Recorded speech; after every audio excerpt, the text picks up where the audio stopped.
नमस्कार मित्रों, मैं आपका दोस्त विंध्यवासिनी आपका अथर पॉइंट के यूट्यूब चैनल में स्वागत है। मित्रों, इस समय हम सब नीति शतक पढ़ रहे हैं, जिनमें से 8 श्लोक हो चुके हैं। आज हम सब अगला यानी 9वां श्लोक पढ़ेंगे। अभी तक हम सब मूर्खों के विषय में ही चर्चाएं चल रही हैं।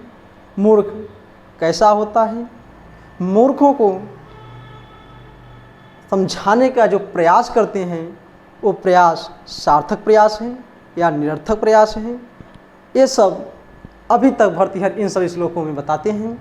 अब जो अगला श्लोक पढ़ना है, उस श्लोक में भर्तृहरि जी ने मूर्खों को विद्वानों के संपर्क में आने को बताया है कि जैसे मूर्ख विद्वानों के संपर्क में आते हैं और संपर्क में आते ही उनकी मूर्खता दूर हो जाती है। तो कैसे दूर होती है, उनको नाना प्रकार के उदाहरण देते हुए, दृष्टांतों का सहारा लेते हुए भर्तृहरि जी इस श्लोक में बताते हैं। तो आइए हम सब इस श्लोकों का अध्ययन करते हैं कि आखिर इस श्लोक है कहाँ और क्या बताए हैं। तो आइए देखते हैं।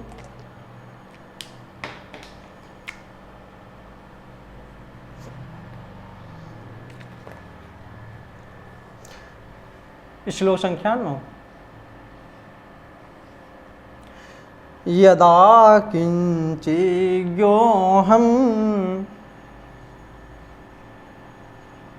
यदा किंचित् ज्ञोऽहं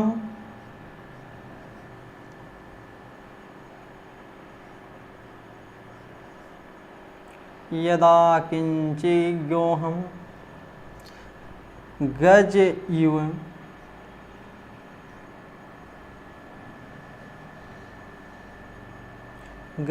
इव मदान्धः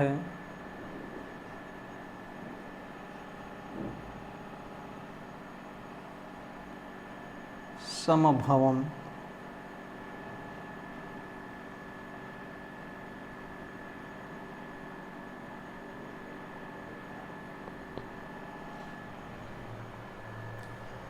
तदा सर्वज्ञो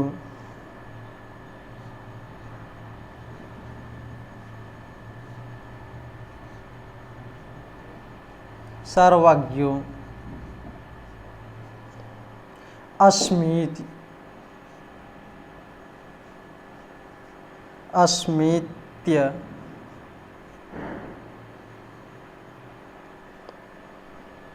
भवदवलिप्तम्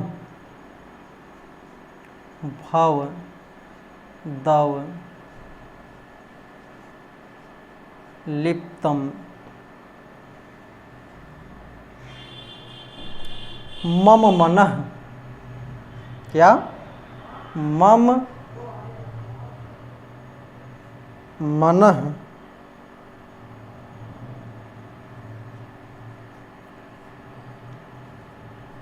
ठीक। यदा किंचित यदा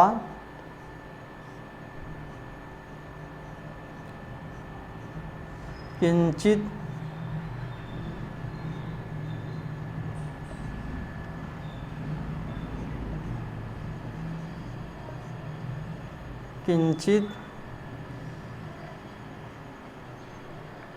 यदा किंचित बुद्धजन सकाशाद अवगतम। बुद्धजन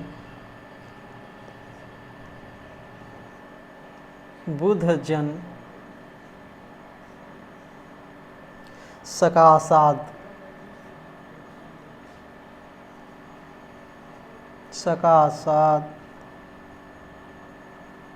वगतम।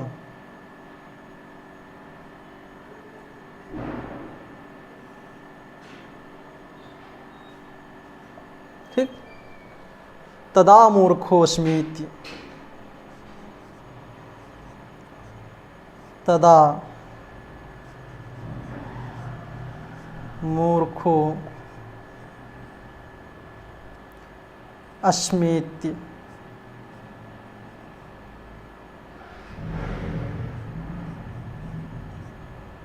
मूर्खोऽस्मीति ज्वर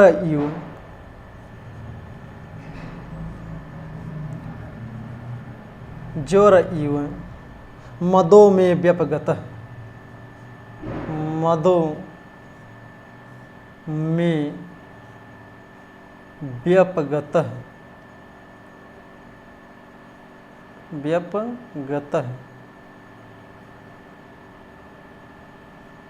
ठीक।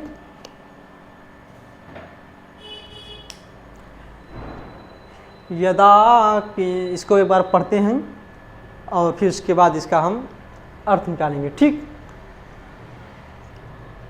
यदा किंचित् जो हम गज इव मदान्ध समभवम् तदा सर्वज्ञोऽस्मि भवदवलिप्तं मम मन। यदा किंचित् बुद्धिजनसकाशादवगतं तदा मूर्खोऽस्मीति ज्वर इव मदो में व्यपगत। जैसा कि आप सब जानते हैं यह शिखरणी छंद है, और शिखरणी छंद कैसा गाया जाता है इसको भी आप लोग जानते होंगे। तो इसमें भर्तृहरि जी बताते हैं एक मूर्ख विद्वानों के संपर्क में आने पर किस प्रकार से उसका मद रूपी मूर्खता कैसे दूर हो जाता है, इस श्लोक में उन्होंने अभिव्यक्त किया है। कहा कि यदा किंचित किंचित यो अहम, अहम माने मैं, यदा माने जब, अहम माने मैं, यदा माने जब, किंचित किंचित थोड़ा थोड़ा, जब मुझे थोड़ा, किंचित यदा जब, अहम माने मैं, किंचित माने थोड़ा, ज्ञहम माने ज्ञान, जब मुझे थोड़ा ज्ञान हुआ तो गज इव मदान्धः समभवम्, गज इव मदान्धः समभवम्। गज माने हाथी, हाथी के समान, मदान्ध माने मदमस्त, भव माने हो गया। जब, यदा माने जब, अहम माने मुझे, किंचित माने थोड़ा, जो माने ज्ञान हुआ, तो मैं गज इव हाथी के समान मदान्ध हो गया। किसके समान? हाथी के समान मदान्ध हो गया। जब मुझे थोड़ा ज्ञान हो गया तो ऐसा लगता है कि हम संपूर्ण ज्ञान हमें प्राप्त हो गया, हम ही सर्वज्ञ हैं। तो उन्होंने कहा कि अहम यदा, मुझे जब, किंचित माने थोड़ा, जो माने ज्ञान हुआ, तब मैं गज इव हाथी के समान मदान्ध मदमस्त हो गया। तदा माने तब, सर्वज्ञो अस्मित इत, तब मैं सर्वज्ञ हूँ, अस्मित मैं, तदा तब, सर्वज्ञो अस्मिति तब मैं सर्वज्ञ हूँ, इति इस प्रकार से, भवद अवलिप्तम मम मनः, मम माने मेरा मन, भवद अवलिप्तम माने अहंकार से अवलिप्त हो गया, गर्व से ढक गया। जब मुझे थोड़ा ज्ञान हुआ तो मैं हाथी की तरह मदमस्त हो गया। और ये तदा माने तब, यदा माने जब, तदा माने तब, तब अस्मित मैं ही सर्वज्ञ हूँ, तब मुझे लगा कि मैं ही सब कुछ जानता हूँ। और इस प्रकार से मम मन है, मेरा मन, भवद अवलिप्तम, गर्व से, अहंकार से अवलिप्त माने ढक गया। यदा जब बुध जन सकाशाद बुध जन सकाशाद अवगतम, बुध माने विद्वान, जन माने लोग, विद्वान लोगों के सकाश माने संपर्क में, संगत में आया तो मुझे किंचित किंचित थोड़ा थोड़ा अवगतम माने ज्ञान हुआ। जब बुध जन विद्वान लोगों के सकाशात संपर्क में आया, संगत में आया, तब किंचित किंचित थोड़ा थोड़ा अवगतम माने ज्ञान हुआ।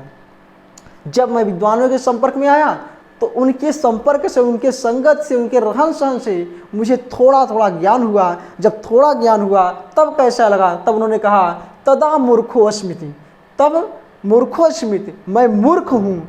इति, इस प्रकार से जोर यो मदो में व्यपगत है, मेरा मद जो यहाँ मद था वो मेरा मद जोर यूँ बुखार की तरह व्यपगत माने दूर हो गया।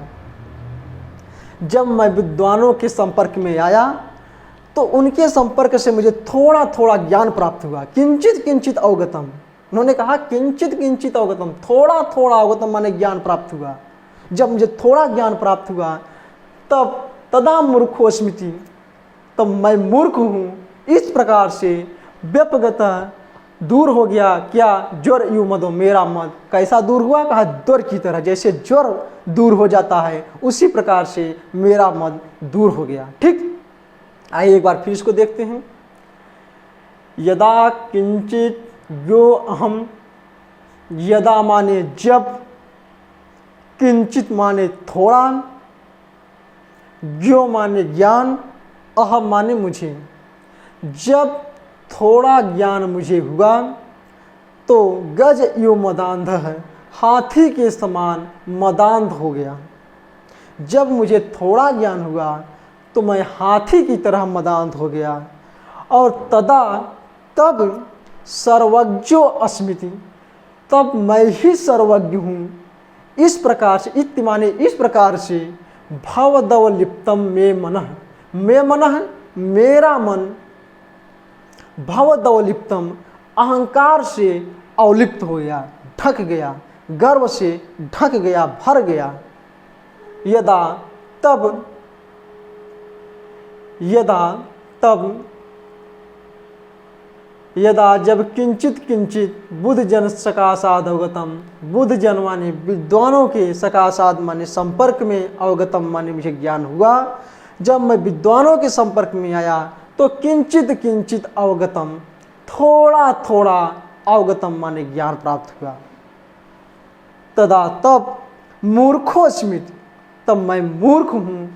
इति, इस प्रकार से जोर युव मदो में व्यपगत है, जोर युव मदो, मेरा मद, मेरा अहंकार, मेरा गर्व जोर की तरह, बुखार की तरह व्यपगत माने दूर हो गया। ठीक, आइए एक बार फिर इसका सस्वर वाचन करते हैं, फिर उसके बाद अगले श्लोक में चलेंगे।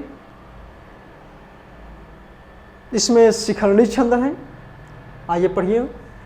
यदा किंचिज्यो हं गजैव मदान्ध समभवम् तदा सर्वज्ञोऽस्मि भवदवलिप्तं मम मन। यदा किंचित् किंचित् बुद्धजन सकाशादवगतं तदा मूर्खोऽस्मीति ज्वर इव मदो में व्यपगत। ठीक, यह शिखरणी छंद है। आइए आप लोगों को समझ में आ गया होगा। एक बार हम इसको फिर सारांशतः बताते हैं, फिर अगले श्लोक में चलेंगे। जब जब, यदा माने जब, तदा माने तब, ध्यान रखना, यदा माने जब होता है, तदा माने तब होता है। जब, किंचित माने थोड़ा, अहम माने मुझे, ज्ञान माने ज्ञान प्राप्त हुआ तो मैं गज यु मदांध है, हाथी की तरह मदमस्त हो गया। तदा तब सर्वज्ञो अस्मि, तब मैं ही सर्वज्ञ हूँ। इति, इस प्रकार से भवदवलिप्तम मम मन है, मेरा मन अहंकार से ढक गया। तदा तब, यदा जब, किंचित किंचित थोड़ा थोड़ा, बुद्ध जन सकाशाद अवगतम, विद्वानों के संपर्क में आया तो अवगत माने ज्ञान प्राप्त हुआ। और तदा मूर्खो अस्मिति, तब मैं ही मूर्ख हूँ।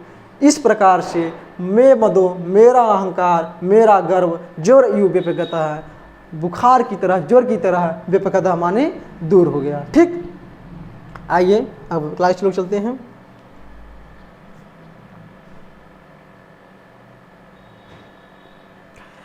यहाँ पर कौन सी संधि है? अस्मिति है और इधर अभवत है, तो यहाँ पर कौन संधि हो रही है?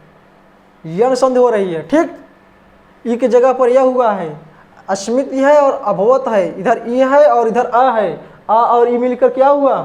यह हो गया। ठीक, तो यहाँ पर दीर्घ संधि हो रही, ओ सॉरी यण संधि हो रही है। ठीक,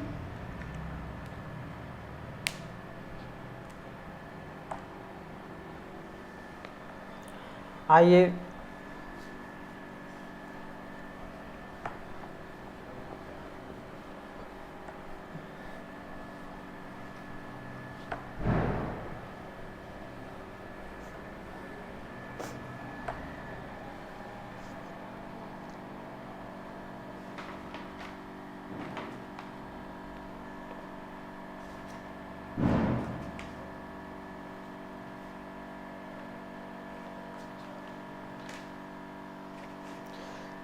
श्लोक संख्या 10।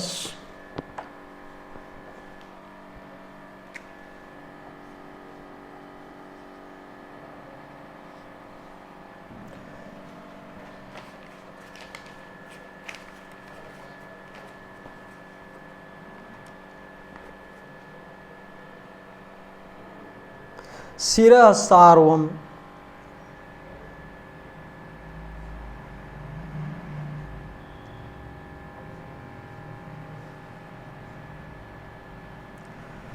शिरः सार्वम् स्वर्गात् पशुपति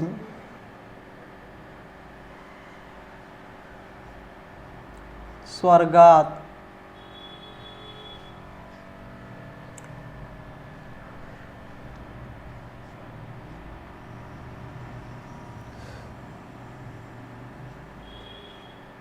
पशुपति शिरस्तः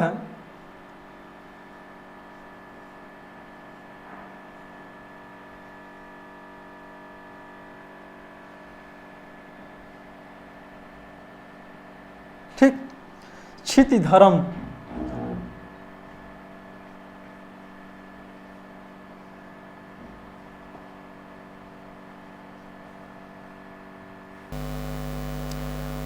महीघ्राद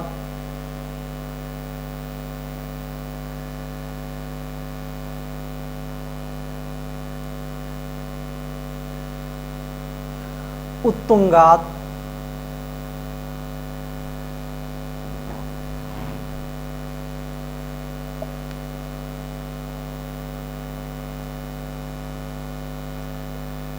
अवनिम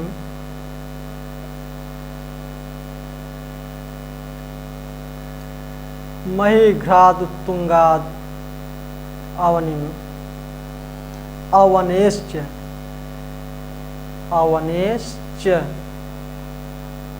इसी में अप जोड़ दिया गया, अवनेश चाप हो गया। ठीक, अवनेश चाप।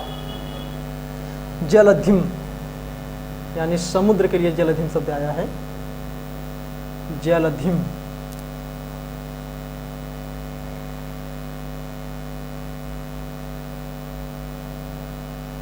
ठीक, अधो अधो गंगेयम अधो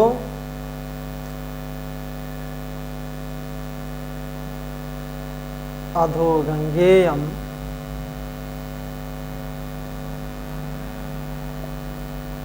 गंगेयम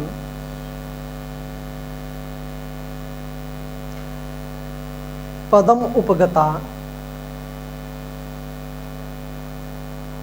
मुपगता।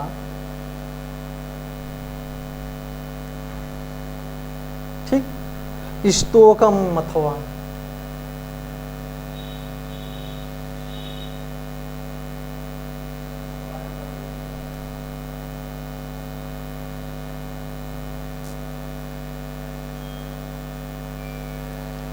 विवेक भ्रष्टानाम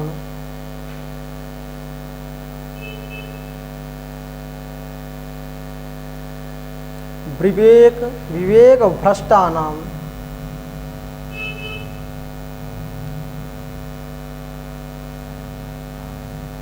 भ्रष्टानाम भवत विनिपात है, भवति विनिपात है,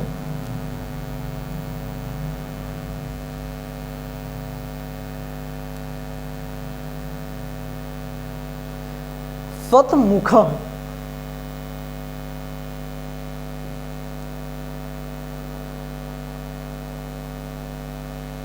सतमुख। ठीक,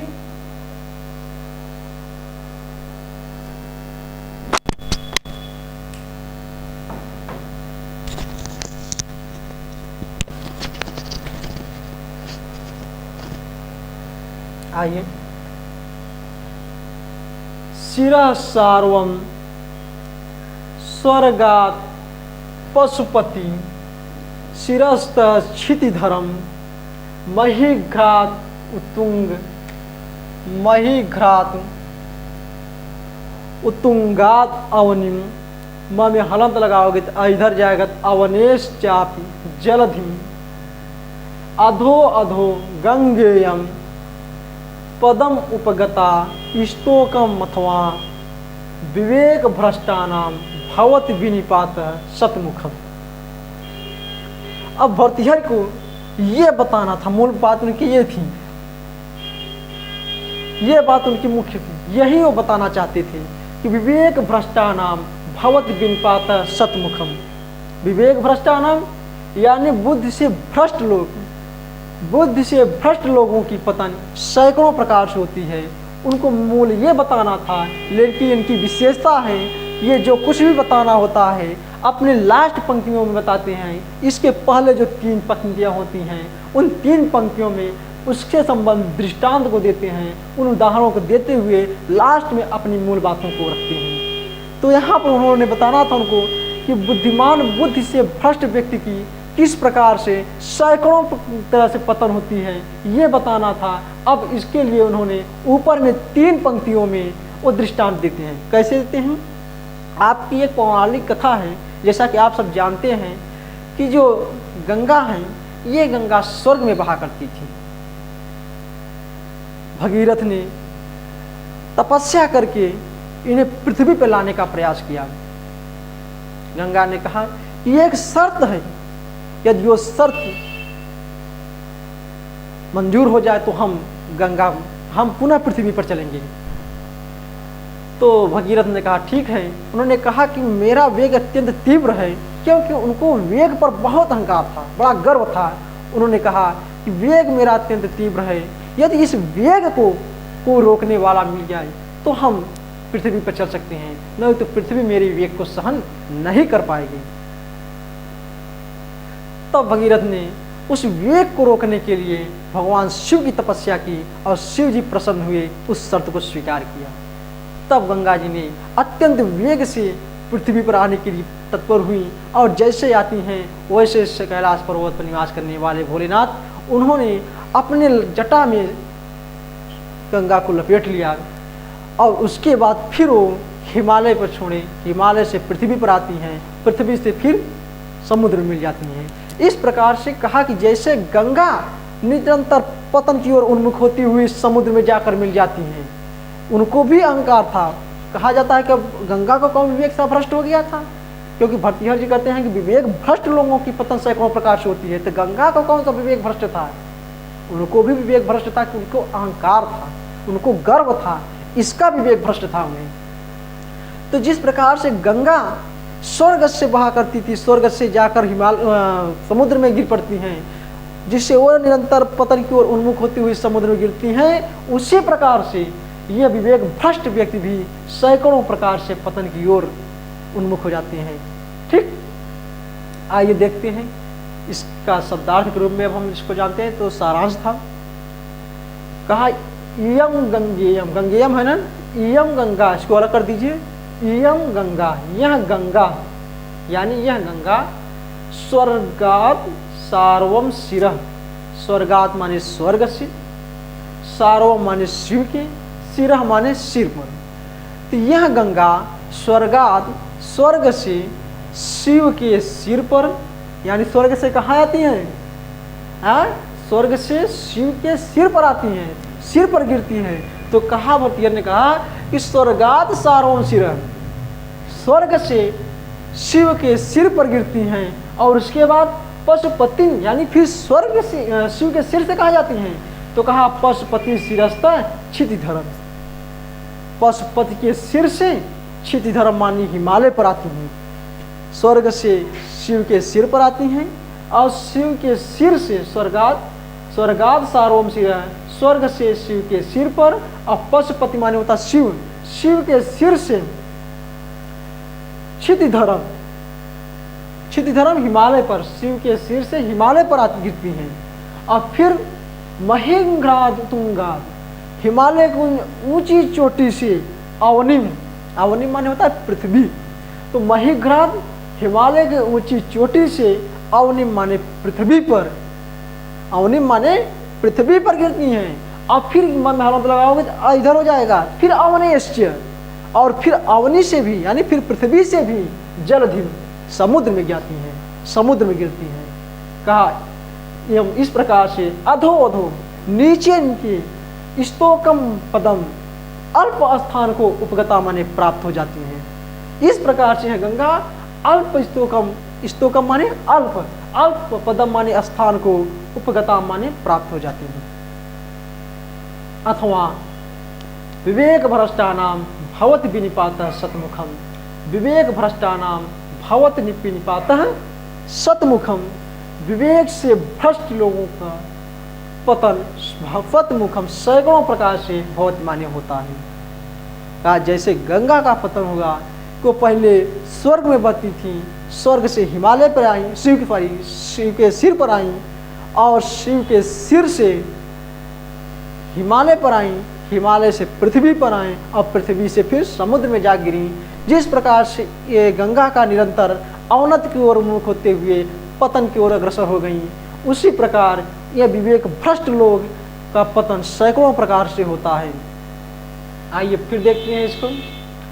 यम गंगा, यह गंगा स्वर्गात, स्वर्ग से सार्वम, शिव के सिरा माने सिर पर, पतन माने गिरती है। तो यह गंगा स्वर्ग से शिव के सिर पर गिरती हैं, और फिर पशुपति शिरस्त, तो पशुपति माने शिव के सिर से क्षितिधरम हिमालय पर गिरती हैं। क्षितिधर माने होता है हिमालय, तो क्षितिधरम हिमालय पर गिरती हैं। और फिर कहा महिघ्राद उत्तुंगाद, महिघ्राद हिमालय के उत्तुंगाद माने ऊंची ऊंची चोटियों से, अवनम माने पृथ्वी पर गिरती हैं, यानी उस हिमालय की ऊंची चोटी से फिर पृथ्वी पर गिरती हैं। और फिर अविनेश्च, यानी क्या? अविनेश्च यानी पृथ्वी पे जलधिम, समुद्र में गिरती हैं। यानी सबसे पहले उन्होंने स्वर्ग से शिव के जटा में, शिव के जटा से हिमालय पर, हिमालय से पृथ्वी पर, पृथ्वी से फिर समुद्र में गिरती हैं। अधो अधो, इस प्रकार से नीचे नीचे, स्तोकम कम, पदम माने स्थान को, उपगता माने प्राप्त हो जाती हैं। इस प्रकार से गंगा निरंतर नीचे होती हुई अपने कम स्थान को, अल्प स्थान को प्राप्त हो जाती हैं। अथवा, मथवा है तो इसको मैं मतलब लगाओगे तो अथवा विवेक भ्रष्टाना भवत विनिपात शतमुख है। विवेक भ्रष्टाना, बुद्धि से भ्रष्ट लोगों की पतन, विनिपात माने पतन, शतमुखम माने सैकड़ों प्रकार से भवती माने होती है। ठीक, इसमें क्रम पूछ सकता है ज्ञान में कि गंगा जी का क्रम क्या था। स्वर्ग से शिव की जटा, शिव की जटा से हिमालय, हिमालय से पृथ्वी, पृथ्वी से समुद्र। इस प्रकार से इसका क्रम आपको पता होना चाहिए। कहीं इसका क्रम पूछ लेगा तो आप लोग गलती मत करना। उन्होंने, भर्तृहरि जी ने इसका क्रम अपने इस श्लोक में बताया कि गंगा स्वर्ग में बहती थी, स्वर्ग से वो शिव की जटा में आई, कुछ समय तक शिव की जटा में उलझी रहीं। फिर शिव ने उस जटा से उनको बाहर निकाला तो हिमालय के पर्वतों में भ्रमण की, हिमालय की चोटियों से भ्रमण करते हुए पृथ्वी पर आई। फिर पृथ्वी से वो जाकर समुद्र में मिली। यही उसका क्रम था। ठीक, आइए अब अगला श्लोक चलते हैं। इसमें विवेक भ्रष्ट लोगों के विषय में बताया गया है कि एक विवेक भ्रष्ट बुद्धि से हीन व्यक्ति की पतन किस प्रकार से होती है। वो धीरे धीरे सैकड़ों प्रकार से पतन की ओर अग्रसर होता है, एक तरह से उनकी पतन नहीं होती। ऐसा भर्तृहरि ने इस श्लोक में व्यक्त किया। आइए अब 11वां श्लोक यानी मूर्ख पद्धत का लास्ट श्लोक चल रहा है। इसके बाद विद्वत पद्धति आएगा।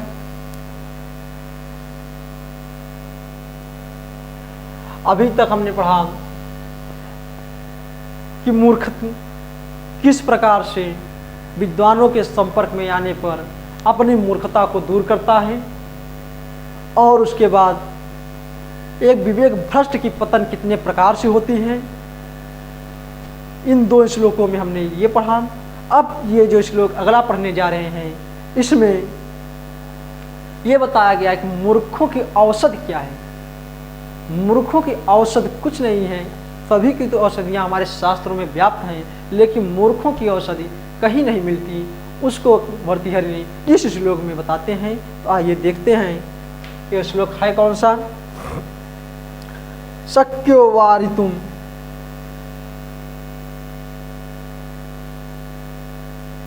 शक्यो वारयितुम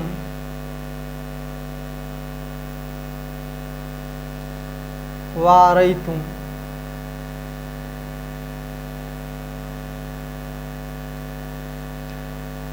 जलेन हुतभुक जलेन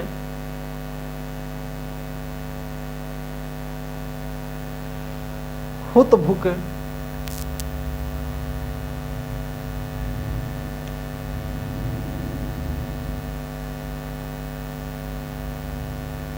जलेन हुतभुक क्षत्रेण सूर्यातपः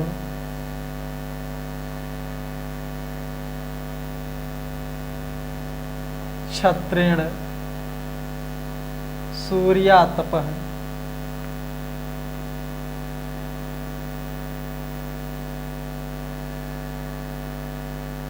ठीक। नागेंद्रो निशितांक नागेंद्रो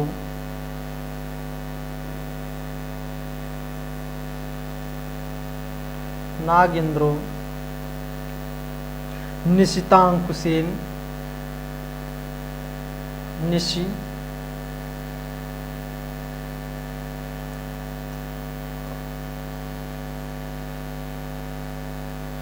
तांगकुशेन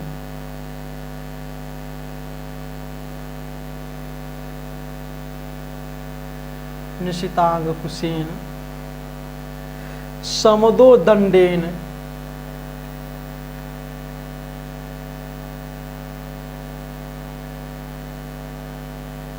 समदोदंडेन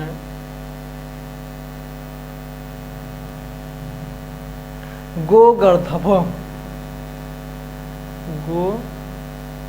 गर्धभो गर्धभो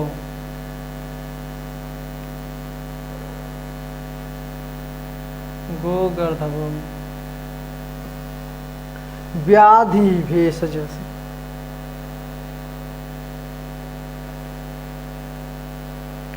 व्याधि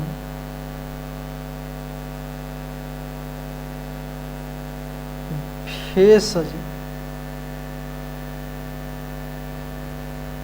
संग्रहश्च ग्रहश्च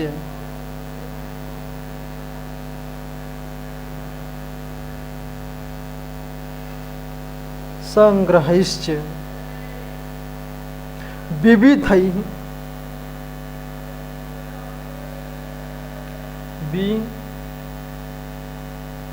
विविधै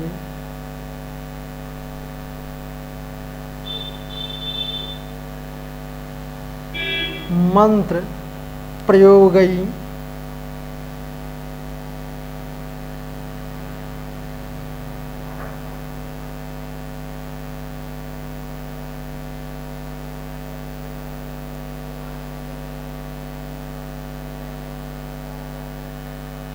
विविधै मंत्र प्रयोगै विषम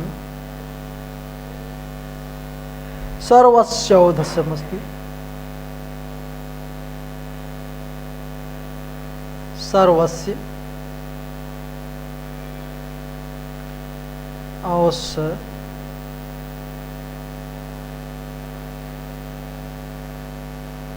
औषधमस्ति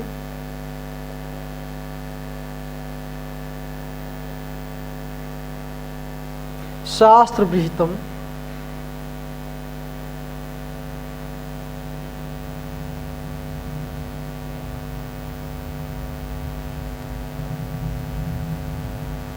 शास्त्र विहितम मूर्खस्य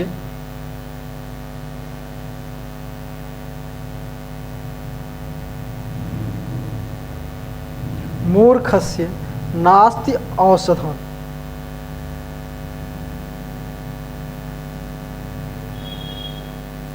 नास्ति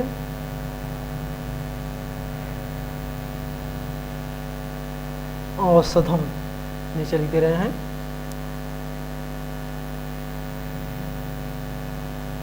ठीक,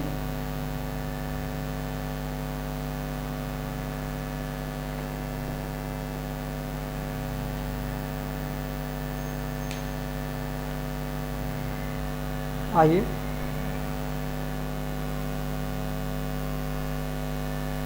शक्यो वारयितुं जलेन हुतभुक् क्षत्रेण सूर्यातपः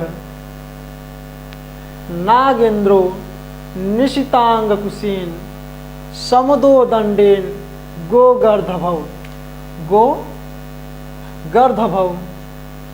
व्याधि भेषज संग्रहैश्च विविध मंत्र प्रयोगैः विषम सर्वस्य औषधमस्ति शास्त्र विहितम मूर्खस्य नास्ति औषधम। अब यहां भी उनको मूल ये बताना था कि सर्व औषधम अस्ति शास्त्र विहितम मूर्खम से नास्ति औषधम, यानी कि सभी औषधियां शास्त्र में वर्णित हैं लेकिन मूर्ख की कोई औषध नहीं है। अब मूल पंक्ति उनकी ये है। अब लेकिन भर्तृहरि की विशेषता है, इसको आप आगे भी श्लोक में पीछे श्लोक में पढ़ चुके हैं कि वो अपनी मूल बातों को अपने श्लोक यानी अपने पद के लास्ट वाली पंक्ति में कहते हैं और शेष जो 3 पंक्तियाँ उनकी रहती हैं वो पंक्ति उसी श्लोक की व्याख्या करती हैं, उसी पंक्ति की व्याख्या करती हैं। ठीक, तो उनको मूल ये कहना था कि सर्वम औषध सर्वस्य औषध यानी सभी औषधियाँ शास्त्र विहित शास्त्र में वर्णित हैं लेकिन मूर्खस्य नास्ति औषधम, मूर्ख की कोई औषध नहीं मिलती। कहा शक्यो वारयितुं जलेन हुतभुक्। हुतभुक् माने होता है अग्नि। हुतभुक् माने क्या होता है? अग्नि। कहा शक्यो वारयितुं जलेन हुतभुक्, अग्नि को जलेन माने जल के द्वारा, वारयितुं माने शांत, शक्यो माने किया जा सकता है। यानी अग्नि को जल के द्वारा शांत किया जा सकता है। अग्नि किसके द्वारा शांत हो सकती है? जल के द्वारा। तो भर्तृहरि ने कहा कि अग्नि को जल के द्वारा शांत किया जा सकता है। क्षत्रेण सूर्यातपः, और सूर्य के ताप को छाते के द्वारा नियंत्रित किया जा सकता है, दूर किया जा सकता है। अगर सूर्य की प्रचंड किरणें हो, सूर्य की तीव्र ताप हो तो उसको हम छाते के द्वारा उस ताप से बच सकते हैं।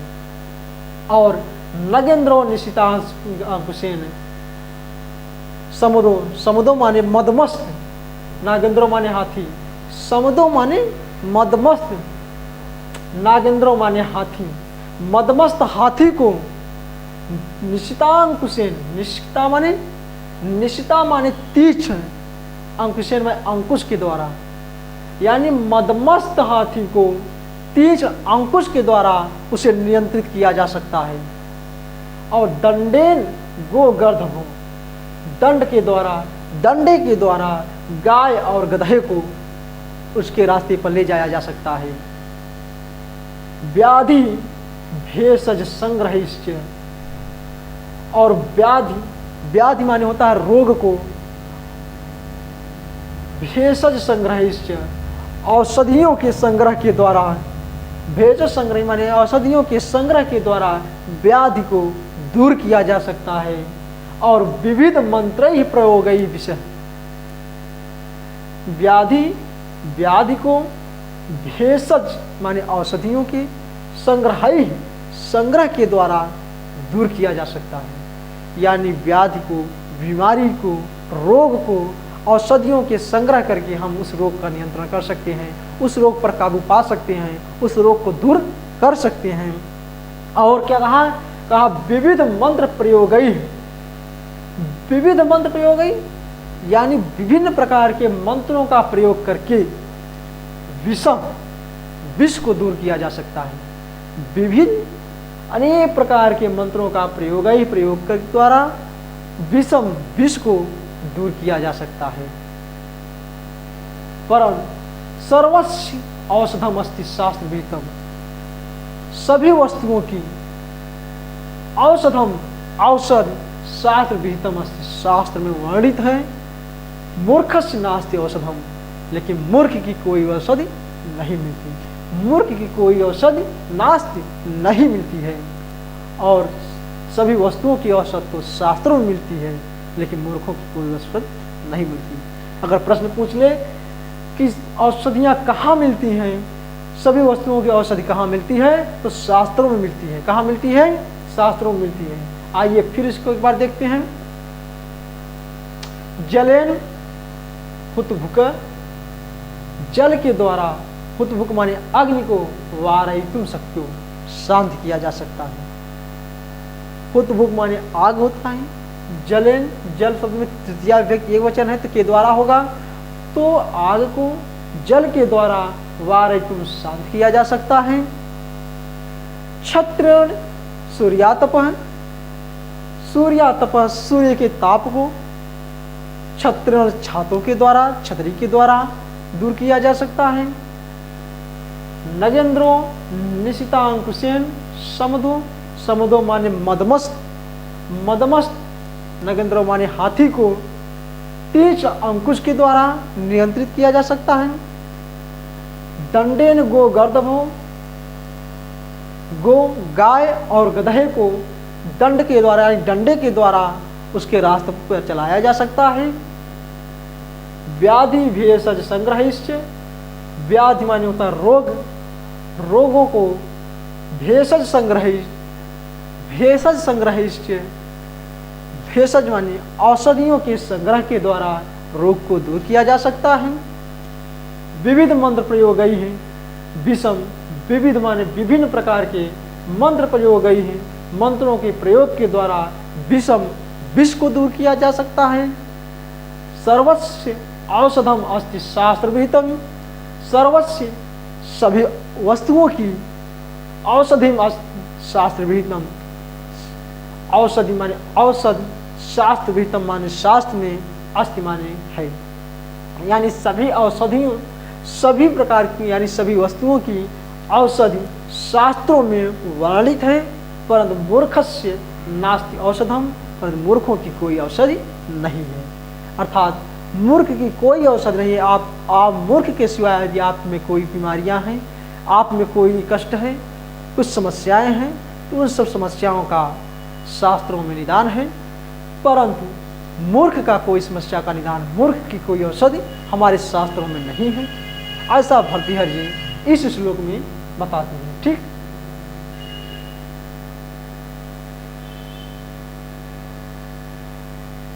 आ गया समझ में? एक बार और देख लें, फिर आगे चलें। अग्नि को जल के द्वारा शांत किया जा सकता है। सूर्य के ताप को छाते के द्वारा दूर किया जा सकता है। मदमस्त हाथी को तीक्ष्ण अंकुश के द्वारा नियंत्रित किया जा सकता है। दंडेन दंड के द्वारा गाय और गधे को रास्ते पर ले जाया जा सकता है और व्याधि रोगों को औषधियों के संग्रह के द्वारा दूर किया जा सकता है और विभिन्न मंत्रों के प्रयोग के द्वारा विष को शांत किया जा सकता है। इस प्रकार से सभी वस्तुओं की औषधि शास्त्र विहितम शास्त्र में वर्णित है, परंतु मूर्खस्य नास्ति औषधम, मूर्ख की कोई औषधि शास्त्रों में नहीं है। ठीक, आइए अगला श्लोक। आपकी ये मूर्ख पद्धति समाप्त हुई। अब अगली पद्धति आपकी चलेगी विद्वान पद्धति, यानी विद्वत पद्धति।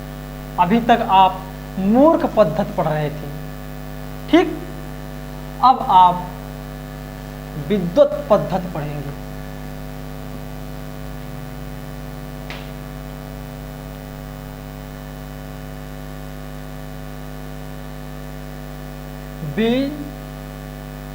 विद्वत पद्धति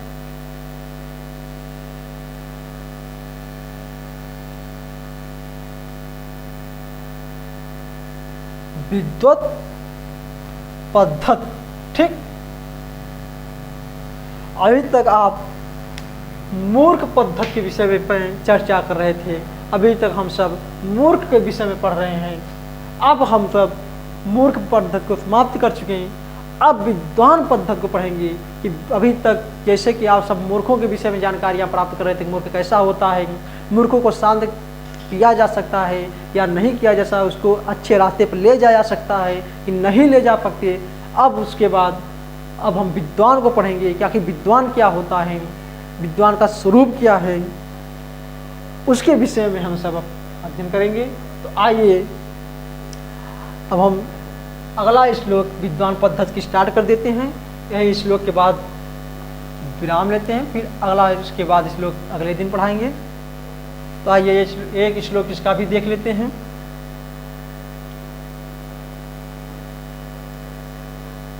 शास्त्रोपस्कृत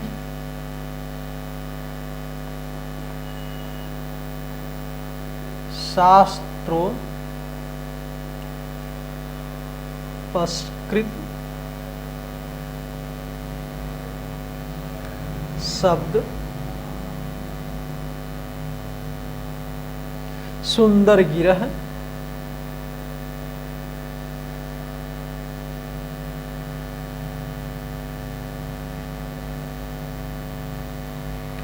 सुंदर गिरह शास्त्रोपस्कृत शब्द सुंदर गिरह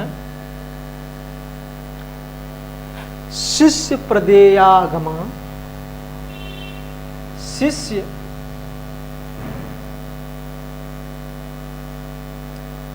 प्रदेया गमा शिष्य प्रदेयागमा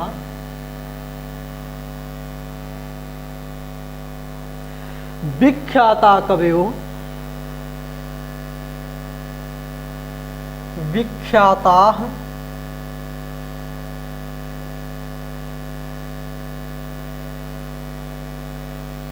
कवयो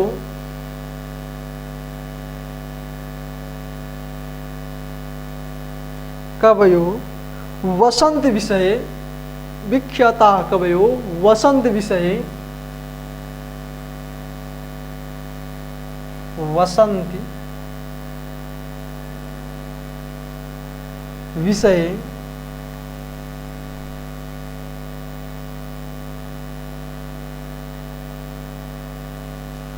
विषये यस्य प्रभो निर्धना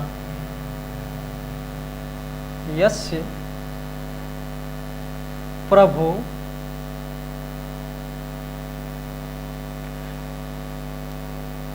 प्रभो निर्धना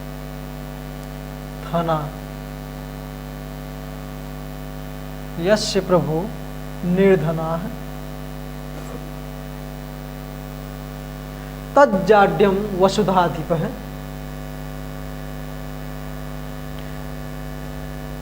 तज्जाड्यम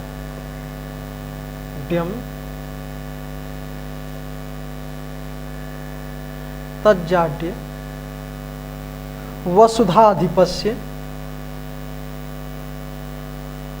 वसुधाधिपस्य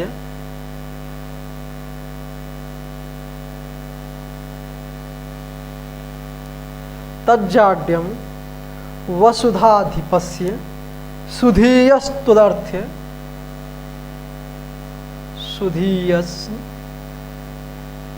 सुधीय त्व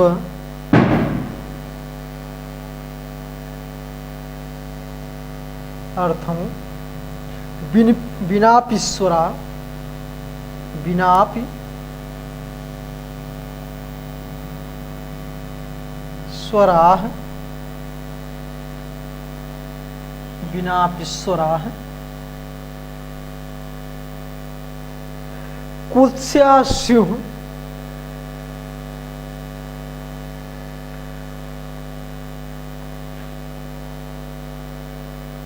कुत्स्याः स्युः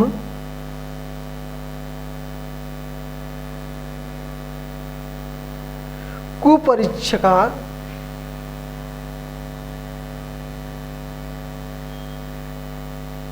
परीक्षका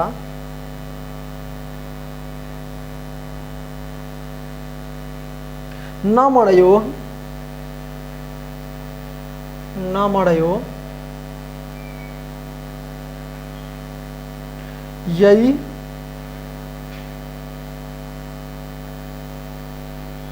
अर्घतः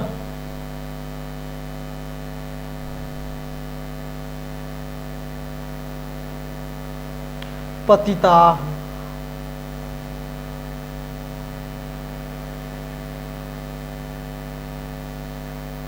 ठीक, आइए इसको एक बार पढ़ते हैं। शास्तोपस्कृत शब्द सुंदर गिरह शिष्य प्रदेयागमा विख्याता कवयो वसन्ति विषये यस्य प्रभोः निर्धनाः जाड्य वसुधाधिपस्य सुधीयस्त्वर्थम विनापीश्वराः कुत्स्याः स्युः कुपरीक्षका न मणयो यई घरतः पतिता। शास्त्रोपस्कृत शब्द सुंदर गिरह। शास्त्रोपस्कृत, शास्त्र से उपस्कृत शब्द, शास्त्र से उपस्कृत शब्द युक्त वाणी सुंदर यानी मनोहर है। शिष्य प्रदेय गमा, जिनके पास शिष्यों को प्रदान करने वाला ज्ञान है। शिष्य प्रदेयागमा यानी शिष्यों को प्रदान करने वाला ज्ञान है। शास्त्रोपस्कृत शब्द, शास्त्र से उपस्कृत, शास्त्र से युक्त शब्द वाली वाणी सुंदर मनोहर है। सुंदर यानी मनोहर है। और शिष्य प्रदेयागमा, जिनके पास शिष्य को प्रदान करने वाला ज्ञान है। ऐसे विख्याता कवियो, विख्यात कवि यस्य विषय जिसके राज्य में निर्धन होकर निवास करते हैं, वसंत निवास करते हैं। तज्जाड्यम वसुधाधिपस, उस राजा की, वसुधाधिपस माने उस राजा की, जाड्य माने मूर्खता है, जड़ता है। यानी भर्तृहरि जी कह रहे हैं कि जो शास्त्र से उपस्कृत शब्द वाली वाणी सुंदर होती है, मनोहर होती है। ऐसे शिष्यों को प्रदान करने वाला ज्ञान जिस कवि के पास, जिस विख्यात कवि के पास है, जिस विख्यात कवि के पास है, ऐसे कवि जिस राजा के राज्य में, विषय माने राज्य में, निर्धना माने निर्धन होकर, वसंत माने निवास करते हैं, तत् उस वसुधाधिपस, उस राजा की जाड्यम जड़ता है। मूर्खता है। सुधीयस्तु अर्थम बिना ईश्वरा। सुधीय माने विद्वान लोग तो, सुधीय माने विद्वान लोग तो अर्थ बिना, अर्थ के बिना भी ईश्वरा, अर्थ के बिना भी ईश्वर हैं, यानी पूजनीय हैं, सर्वश्रेष्ठ हैं, ऐश्वर्यशाली हैं। विद्वान लोग तो अर्थ के बिना भी ऐश्वर्यशाली हैं। कुत्स्यासु कुपरीक्षका न मणयो यही अर्घतः पतिता। कुत्स्या मणयो न, कुत्स्या मणयो न, मणि कुत्सित नहीं है। कुत्सित तो कुपरीक्षका, जो मणि का निरीक्षण करने वाला परीक्षक है, वो परीक्षक कुत्सित है, जिन्होंने अर्घतः पतिता, उसके मूल्य को कम आका है, मूल्य को गिरा दिया है, वो परीक्षक कुत्सित है, न कि मणि कुत्सित है। ठीक, आइए फिर इसको देखते हैं। शास्त्रोपस्कृत शब्द सुंदर गिरह। शास्त्र से उपस्कृत शब्द वाली वाणी सुंदर होती है। शास्त्र से उपस्कृत शब्द वाली वाणी मनोहर होती है, मनोरम होती है। शिष्य प्रदेयागमा, शिष्य को प्रदान करने वाला ज्ञान जिसके पास है, ऐसे विख्याता कवियों, ऐसे विख्यात कवि, यस्य प्रभु, जिस राजा के विषय माने राज्य में निर्धना है, निर्धन होकर वसंत माने निवास करते हैं, तत् उस वसुधाधिपस्य, उस राजा की जाड्यम माने जड़ता है, मूर्खता है। सुधीयस्तु, सुधीय माने विद्वान लोग, अर्थम बिना भी, अर्थ के बिना भी ईश्वरा ऐश्वर्यशाली होते हैं। कोत्स्या सुह कुपरीक्षका, कोत्स्या न मणयो सिंह, मणि कुत्सित नहीं होती है। कुपरीक्षका, परीक्षक यानी निरीक्षण करने वाले जो परीक्षक हैं वो कुत्सित होते हैं, जिन्होंने यही माने, जिन्होंने अर्घतः माने उसके मूल्य को पतिता माने कम कर दिया है, गिरा दिया है। ठीक, एक बार फिर इसको पढ़ें। शास्त्रोपस्कृत शब्द सुंदर गिरह, शिष्य प्रदेयागमा, विख्याता कवियो वसंति, विषय यस्य प्रभो निर्धना, तद्जाड्यम वसुताधिपस्य, सुधीयस्तु अर्थम विनापीश्वरा। कुस्यासु कुपरीक्षका न मणयो यही अर्घत पतिता। ठीक, शास्त्र से परिष्कृत शब्द युक्त वाणी सुंदर होती है। शिष्य को प्रदान करने वाला ज्ञान जिस कवि के पास रहता है, ऐसे विख्यात कवि जिसके राजा के राज्य में निर्धन होकर निवास करते हैं, उस तत्मानी, उस वसुताधिपस्य राजा की जाड्यम मानी मूर्खता है। क्योंकि सुधीय विद्वान लोग तो अर्थ के बिना भी ईश्वरा ऐश्वर्यशाली होते हैं। कुत्स्या मणयो न स्यु, मणि कुत्सित नहीं होती है। कुपरीक्षका, मणि की परीक्षण करने वाले, मणि को परीक्षण करने वाले जो परीक्षक हैं वो कुत्सित होते हैं, जिन्होंने अर्घतर मूल्य को पतिता माने कम कर दिया है। ठीक, समझ में आ गया। चलिए, मूर्ख पद्धत समाप्त हो गई थी। अब विद्वान पद्धत का ये पहला श्लोक यानी कुल 12 श्लोक हो चुके हैं। अब अगला श्लोक हम आपको कल पढ़ाएंगे। टाइम काफ़ी हो गया है, वीडियो बहुत लंबा होता जा रहा है, इसलिए मैं अपने वाणी को यहीं पे विराम देता हूँ। सबको शुभ संध्या, शुभ रात्रि, नमस्कार। फिर हम आपको अगले दिन मिलेंगे अगले श्लोक के साथ। मित्रों के लिए मित्रों नमस्कार।